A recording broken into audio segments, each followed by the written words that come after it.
Welcome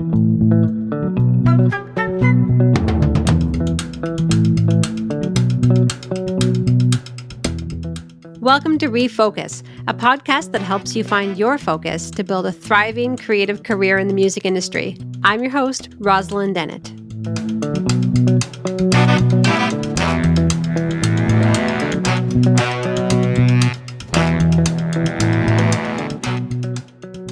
Hello and welcome to ReFocus. Our guest today is Hilary Saunders. Hilary is the managing editor at No Depression, and her previous work has appeared in Paste, ESPN, Next City, The Jewish Daily Forward, and more. She's a proud member of the National Press Club and Society of Professional Journalists, and an alumni of the University of Miami, and an unironic believer that music can save the world. Welcome, Hilary. How are you doing? Hi, friend. It's good to see you, hear you. Thank you for having me. Yeah, thank you so much for being here. So you're an unironic believer that music can save the world. Can you explain that? Do you still think music can save the world? I have to. I wrote that in probably about 2015 when I left my day job after grad school and set off on my own to either be a journalist, run out of money, or die.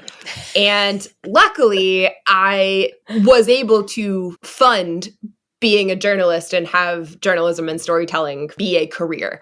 And so as I was going through building my website, making a new bio for myself, doing all of that self-promotion and stuff, I really asked myself earnestly, what is it that I want to do? And how do I tell people and show people who I am? And I have to believe that art and culture in a general sense, but music in a very specific sense, can bring people together in ways that other forms don't necessarily facilitate that kind of community. And so I use rock and roll as the most cliched form of phrasing, but I work in roots music now. Obviously, FMO has folk music in the name. It's all kinds of music. It's all kinds of people all over the world. And we live in such a hellish existence these days. One of my phrases these days is, we live in hell and we're clinging to joy. And I would argue to most people, music is joy. And we should lean into that and we should see what we can build with that joy together. Well, you play a big part in spreading that joy and sharing that joy through my hands down favorite music publication that exists, No Depression. You know, you've interviewed some pretty heavy hitters, John Prine and all sorts of big name folk folks. And most recently, you stood me up for the best reason, though, for the best reason. We were supposed to hang out in New York City and you couldn't meet me at the last minute because you had to go on a flight to Cuba. Can you explain yourself, Hilary? Yes, I will do my best. I must also elaborate that for Canadians, it's very easy to get to Cuba, but for Americans, it is still frustratingly challenging.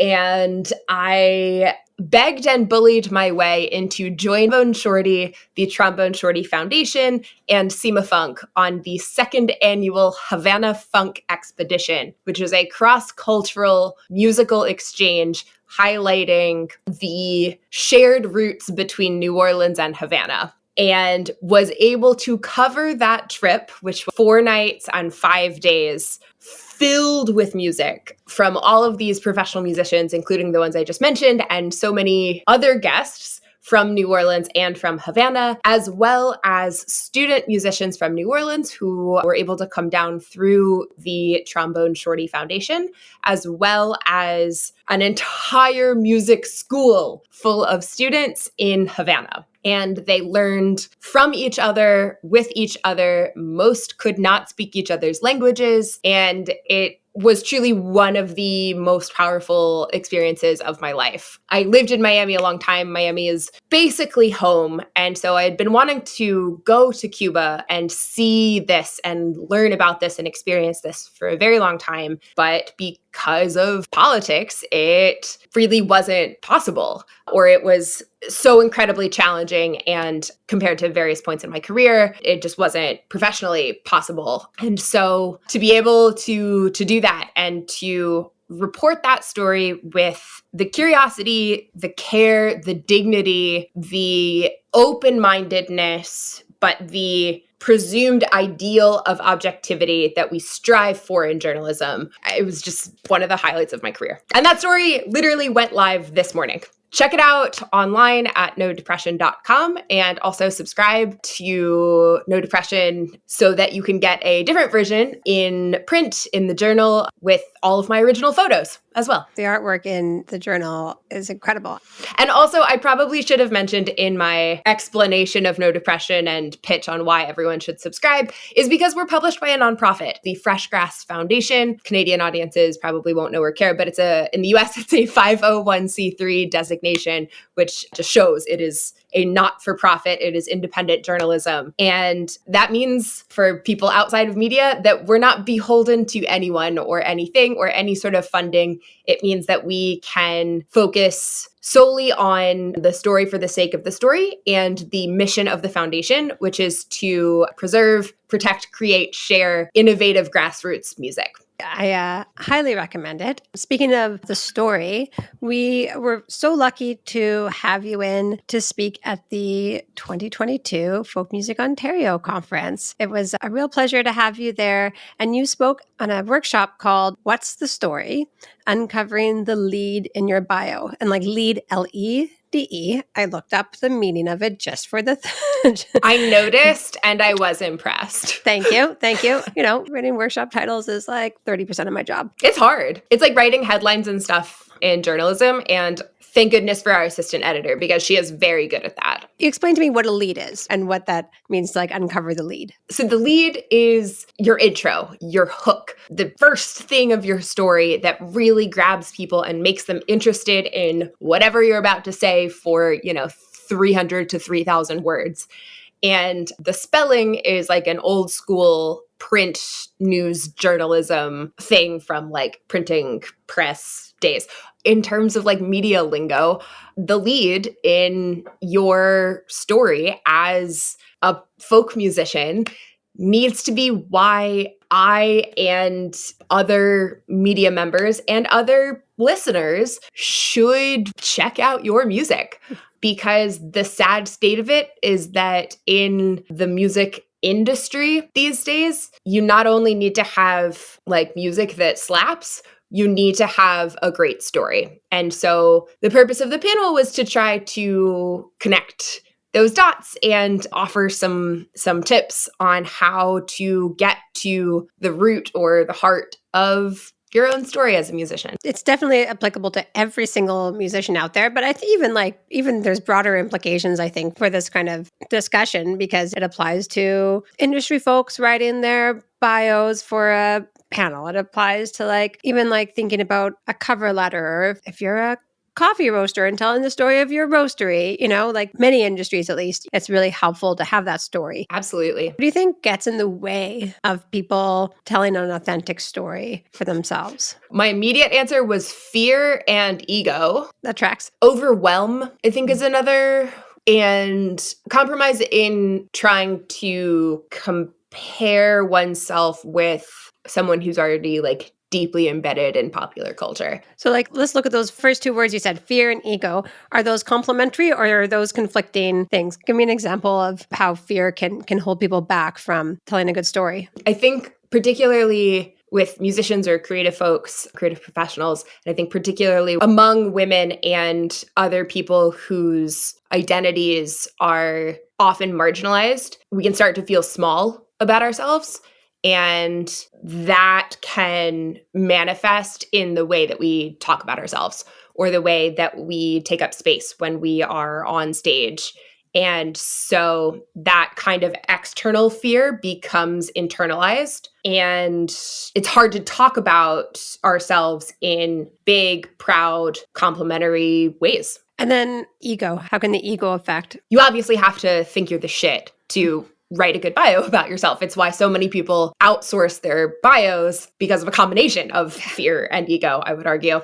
If your ego is too inflated, then your bio, your story will become too grandiose and no one's going to believe you. Would you say people using, language like the best guitarist that has ever lived. Is that kind of what you're talking about? Absolutely. Or just like, how many times are we going to see comparisons to, like Prince? Like, no one is Prince. Yeah, no. Only Prince is Prince. Like, you do not get to be like the purple one. Find a new description. That's interesting because you do see that a lot in bios, though, like sounds like XYZ. Do you think that that's a helpful thing to include? It can be sometimes. And I know that there's kind of varying opinions on this. To take it back to the folk world, not everyone is going to be the, fill in the blank adjective Bob Dylan. It's not. But because as an industry, we are usually still beholden to the concept of genre, it can be oftentimes beneficial to list your influences or what other people have told you your music sounds like,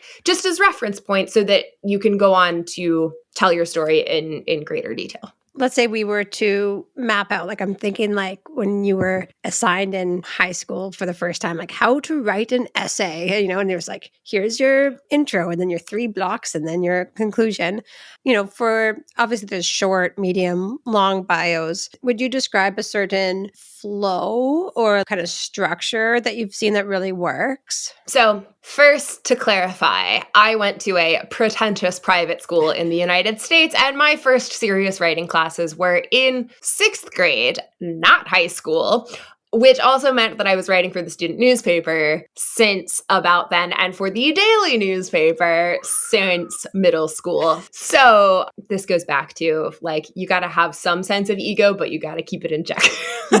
There are multiple forms and styles of structural organization when you write. So, you did just bring up the 5-paragraph essay, which is great for research papers and in fact often works well in journalism. But the standard journalistic structure, if you will, is an inverted pyramid. That's very journalistic lingo. So you start very, very broad.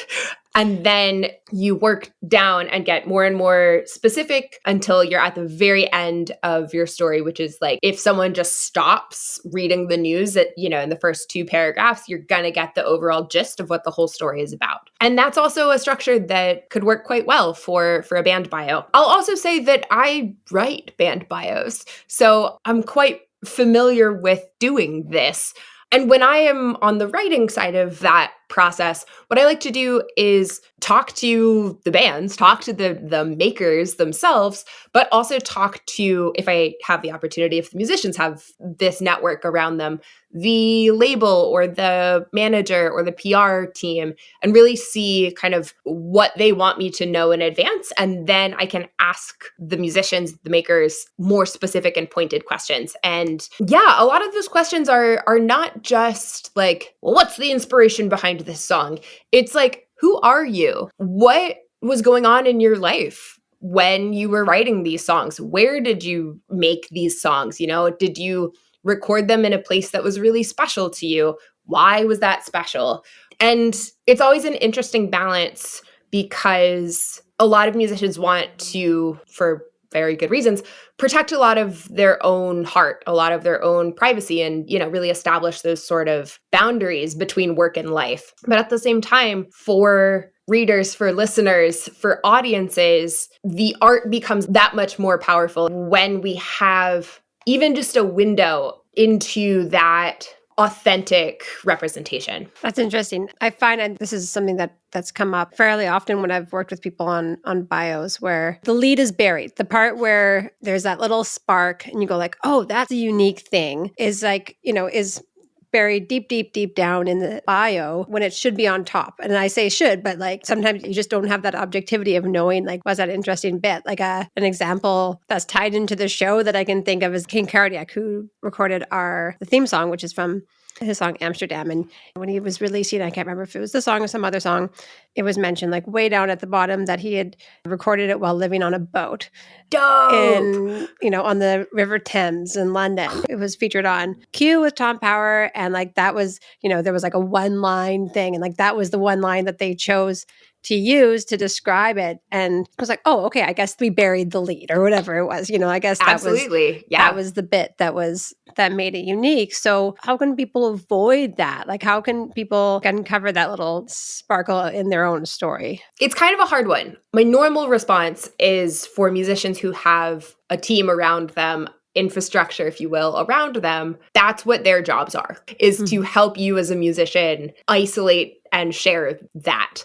But I also understand that, like I said earlier, we live in hell, and it's really hard to, financially speaking, make a living as a musician. And so not every talented, amazing, brilliant, genius musician is going to be able to afford to have those kinds of people around them to be able to compensate them for their expertise.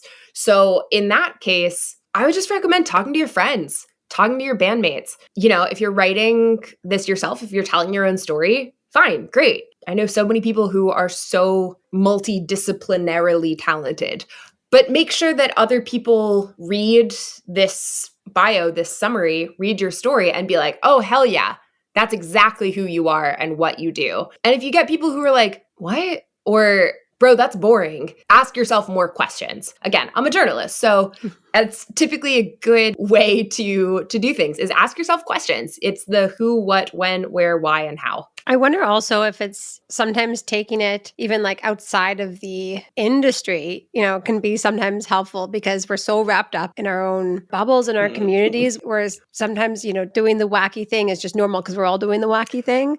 But to the public, something that might be a part of your daily life or, it might be something really unique to somebody else. Ask your friend who works a quote unquote typical 9 to 5. I don't know what that means, but some people do. Yeah, absolutely. And again, I think that can go across any genre or industry or whatever, just to like think outside the box. Yeah. What are some other things that folks can try to avoid when promoting themselves? Man, don't be boring. Like, don't suck. Your music is interesting. You wouldn't be doing art for a living if you didn't care about it with your whole heart and body and soul. And maybe that's just because like I am a really earnest person, but I typically think that's a shared characteristic among most people who make something from nothing. And that energy comes through when you tell your story almost like it's life or death. That sounds very cliche, but it's real in a way of like, I joke in all seriousness with myself that like when I stop loving music and loving words and loving storytelling so much, it's time to like get out of both of these freaking industries and like go make a lot more money doing corporate comms for someone who doesn't give a single shit. And I have to believe, and I know that many of my friends and many of my colleagues on the musical side of things feel the same way of like when it stops bringing my soul joy, when performing, when making, when writing stops being my reason for living, then like you go do something else, or you don't do that as your source of income. So rather than like what should musicians not do when writing their bio, when telling their story, I would kind of flip it of like what you should do, however that manifests for you, is you should give a damn and your bio should explain why your music means so much to you. I think it was in the pre-interview chat that you mentioned the word imposter syndrome, which is one that kind of comes up a lot in conversations, typically with women working in the industry. Do you think that that comes into play as well when folks are writing about themselves? Absolutely. I'm sure it also comes up when writing songs too. I mean, I was a classically trained harpist before I was a writer, and going back to playing music these days when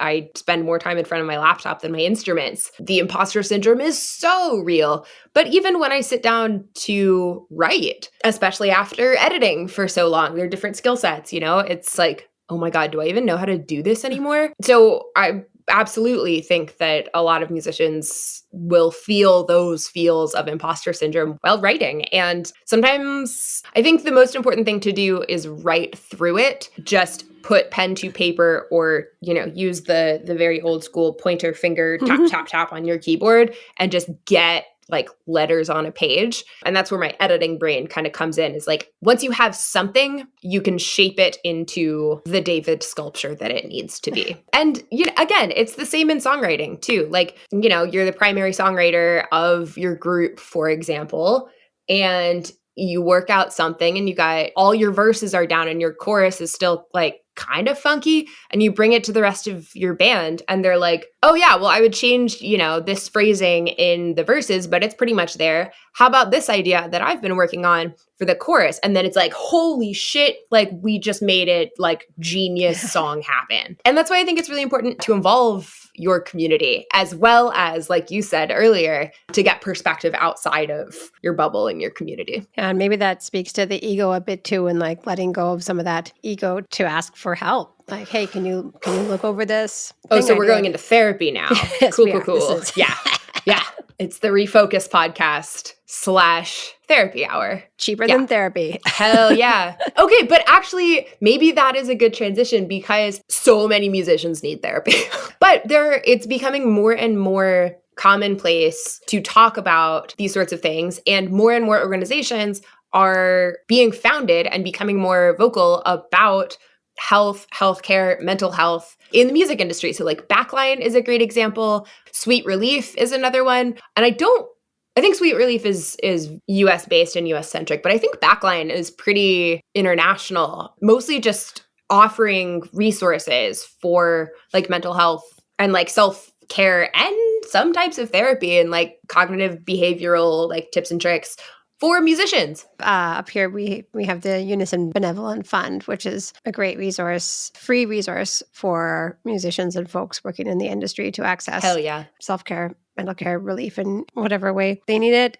But do you think that your coverage has focused more on mental health recently? We talked about sometimes there can be like a stigma around it, and it seems like mental health is more a part of the conversation. Have you found that in your own coverage? Yeah. So to go back a little bit. So No Depression was actually founded in 1995 and was published monthly, and it was like a glossy magazine, kind of like Rolling Stone or Spin used to be, and kind of helped usher in this degree of credibility for alt country music. It went out of print in 2008, went online only, and then was revived by the not-for-profit Freshgrass Foundation in this current format, quarterly in print and daily online in 2015. So No Depression as a brand has been around for a long time. And in the 90s, I was a child, so I wasn't there. But apparently, it made a lot more sense to people because Uncle Tupelo had just released their record called No Depression, and they were using that term, that title, as an homage to the Carter family, who had written their song, There's No Depression in Heaven, about the Great Depression. So bringing it back to your actual question, I get a lot of weird press releases and just like questions to my face of like, oh, so you're the editor of No Depression, so you write about mental health, right? And I kind of have to be like yes and no, because I do think that it is very important to talk about. There is still a stigma, and it fucking sucks, and there shouldn't be. But as I have reported before, there are studies out there by the Karolinska Institute, I hope I'm pronouncing that right, in Sweden that show that creative professionals, particularly musicians, are more likely to suffer from anxiety, depression, alcoholism, and all of those kind of correlating mental health issues than other people outside of creative fields. And so if our job is to report on the music industry, offer cultural criticism about music, and tell stories about roots music and roots musicians, this is a big story that we need to acknowledge in everything that we do. So, for example, I have had to write a number of obituaries for some of my favorite musicians whose mental health struggles contributed to their untimely passings. And that's been part of why I've dug into these sorts of statistics and stuff, because that shouldn't have happened. But everyone we know knows someone who shares these same struggles, whether or not they're admitting it. Maybe they admit it to themselves. Maybe it's just not a public part of their story that they want to share. That's okay, either way. But it's important for us to talk about. So I'm really proud that No Depression has been and will continue to be, as long as I hold my position, a beacon of support through our storytelling for these kinds of issues. And yeah, I mean, some of the stories that we've published have been first-person essays from musicians talking about getting sober, or talking about their own mental health struggles, like during lockdown, during the plague. Anna Eggy, for example, recently wrote about taking a trip to Poland to learn about anti-Semitism, which is not her background. And so learning about other forms of discrimination and stigmas that people have against each other, these ways that we are pitted against each other as humans, and learning how music can be a source that reminds us that we are more alike than different. That's something that I'm very passionate about in my work and through No Depression. Music can save the world, man. There we go. So, another side of what I'm sure like a part of the work at No Depression is that you get lots of pitches from folks wanting to be covered. I was wondering if we could just, look a little bit into when you're pitching to media, trying to promote your music to media. What are some do's and do nots that people can keep in mind? Sure. So unfortunately, it goes back to, are you an independent musician doing all of this shit yourself? Or are you able to hire someone else who has a bigger name or brand attached to them that in effect is championing you on your behalf? So let's start with like the independent musicians, because at the panel at FMO, most of the folks who were asking us questions seemed like they were in that boat. So in your subject line, because that was a big thing to start off with, say that it's a pitch. Say if you are sharing new music, if in fact you are sharing new music, say that it's a video or it's an EP or it's an LP or it's a single on Spotify. Tell me what it is. In the body of the email, spell my name right, or whoever you're pitching, and tell me why you think my outlet / the outlet that you are pitching is the perfect fit for you and your music. You can either attach like an EPK, an electronic press kit, that has your band bio, some songs, some high-res photos and photo credit, that kind of stuff, or you can just put it in the email. Either way is fine. That being said, you don't need to like attach a Word document to your email if all you're doing is sending text. Keep it short and sweet. Get right to the point. Everyone in the music industry and the media industry, we are all overworked and underpaid. So be kind, be concise. I would say follow up to 3 times, because again, we are all overworked and underpaid. And many times things just get lost in our inboxes. Your follow-up can be as quick as, hey, so-and-so, just making sure you got this. Look forward to hearing from you soon. It does not have to be more. Do not be snarky.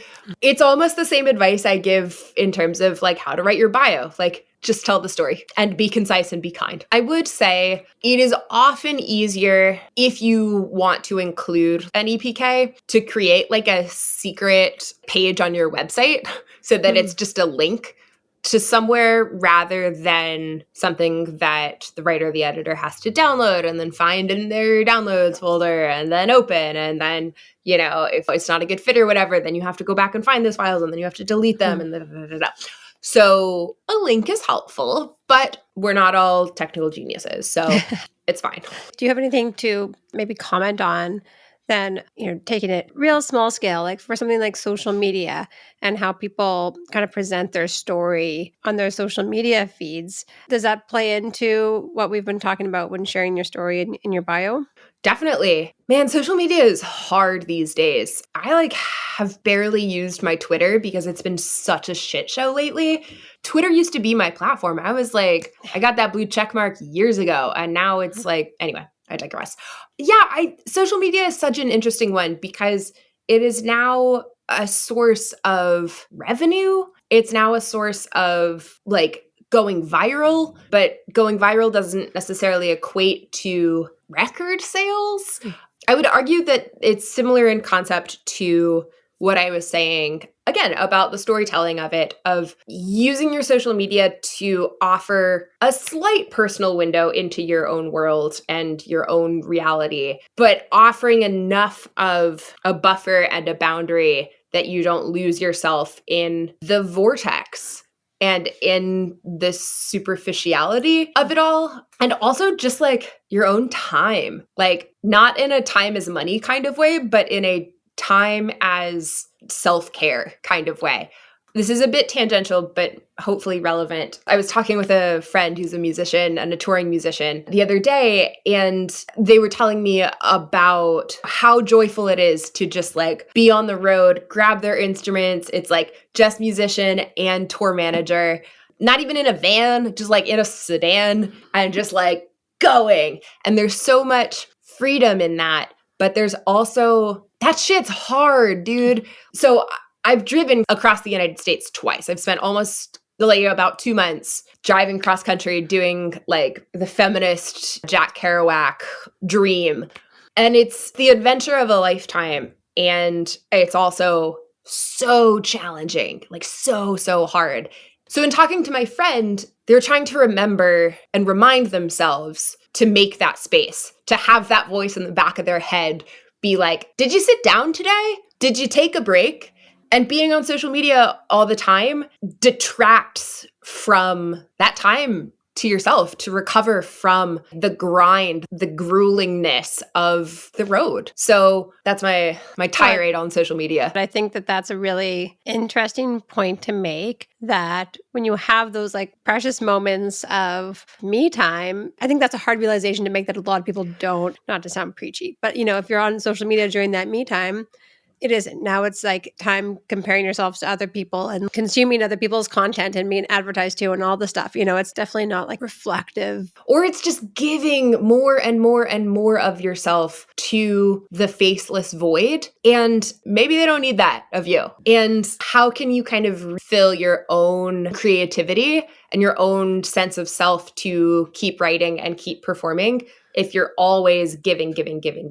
Well, one of the things that I'm privileged to know about you through our friendship is that you're just kind of a constant learner. Your apartment's filled with all sorts of instruments that you're learning. You're always taking lessons. How do you keep that creativity going and that love for learning and creating? Thank you. First of all, I do try to do that. And so when it is noticed, it is appreciated.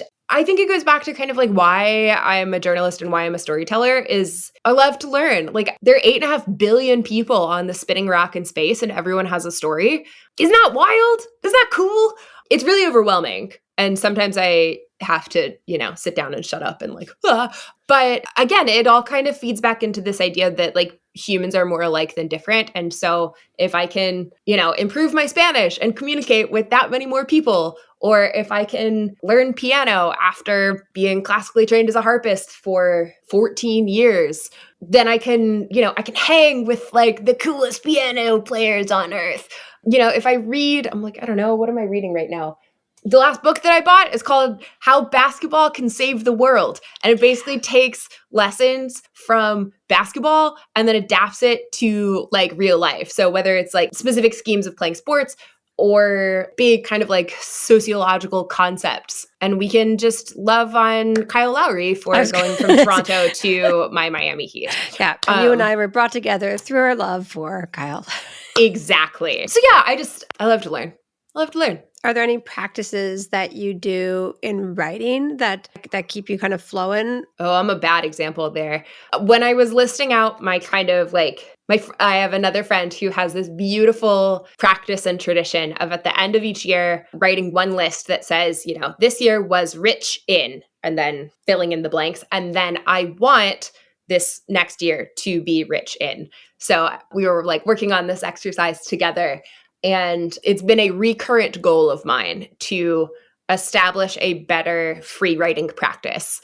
I feel like I tend to journal when I'm filled with rage or grief. And I would like to honor the moments of existence a little bit better. And I think that will help my own storytelling, my own reporting. So a lot of people have better writing practices than I do. And that's fine. That I'm also working on that kind of self-acceptance of like, that's fine. The one practice that I am doing a pretty good job of this year so far, it's only kind of early mid-March, is working on my language. Honestly, going to Cuba in early mid-January and spending about 3 weeks in South and Central America last fall, winter, really reminded me that one of my bucket list goals, if you will, is not to be a monolinguistic American shithead, as I like to say, jokingly, but entirely seriously. So I was lucky enough to study in Spain and live, like I said, in Miami a long time. So my Spanish is okay, but it's the closest I will get to being bilingual, at least. So I have, in fact, kept up a daily Duolingo practice. And I took a Yiddish language class for the first time online the end of last year. And I have also been keeping up with daily Yiddish language practice. So Duolingo may not be the best platform, but hey, if you want to sponsor me or FMO, you definitely should. I say that because nothing can replicate the practice of speaking with someone else who is native, who is fluent. But that is a routine that I am working on and that I am not failing at so far. What's your favorite Yiddish word? So right now, Duolingo is the chapters or whatever are a lot about food. And so right now I've got like practice sentences that are like, the babka is very soft. And I'm like, this is what I need to, like, this is the important language. So now I'm really excited to be able to go downtown in Manhattan and like ask for a very soft babka in Yiddish. My favorite Yiddish saying, which I might butcher right now, but it's tanzen auf zwei Tanzes, which is you can't dance at two weddings with one butt. Yes! I was like, I got the tanzen, I got the, and then something else. I'm not a Yiddish speaker, but that's one of my favorite sayings that my mom always says to me. To bring it back to music, though, one of the stories that I'm most proud of having written in this role is about the rise, if you will, the resurgence of Yiddish language folk music. Because everyone says, most people don't know what Yiddish is. It's a transient diasporic language of the Jews of Eastern Europe from centuries ago. And it's basically dead now. But I got to write about these young musicians going back to these texts and then going back to their own musical teachings and classical trainings and trying to make something of the two together, like these old words and these new stylings, and reclaiming that sense of identity in a very rootsy, folky, music of the people kind of sense. And what I learned is that so much of this music doesn't have anything to do with religion or faith or whatever. It has to do with culture, with values, with ideology, with humanity, with assimilation, with unions, with labor rights. That goes back to a couple questions that you were asking of like learning things. How do we keep up practices of learning? And what is the power of music? Hope that answered a number of questions. Absolutely. So again, I highly recommend people check out No Depression, both online and in print. Where can they find you? Where can they subscribe? To subscribe, nodepression.com/subscribe. You can also go to nodepression.com/donate. It is a tax-deductible donation because, like I said, we are published by the not-for-profit Fresh Grass Foundation. And social media, mostly just No Depression, Facebook, Twitter, Instagram, Spotify, each for as much as we butt heads with Spotify. No Depression has a monthly playlist of our favorite roots music songs of each month. And it's a great way to learn and listen because there's so much music out there and we do our best to cover what we can. And yeah, it's a great way to highlight musicians that we don't get to cover in depth. And then you want to follow me, Hilary-Saunders.com or Hilary_Saunders on socials. Perfect. Well, Hilary, thank you so much for joining us here today. Thank you so much for having me. Truly, I was so excited and so honored to come to London, Ontario and participate in FMO, and always just delighted to speak with you, hang out with you, and try to make our little roots music, folk music bubble a better place for all of us. So thank you for the opportunity.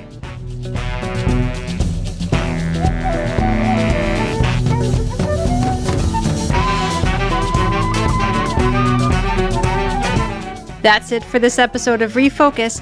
Please subscribe, rate, and review on the podcast app of your choice so you never miss an episode. For more information, you can visit us at folkmusicontario.org and follow us on social media at Folk Music Ontario.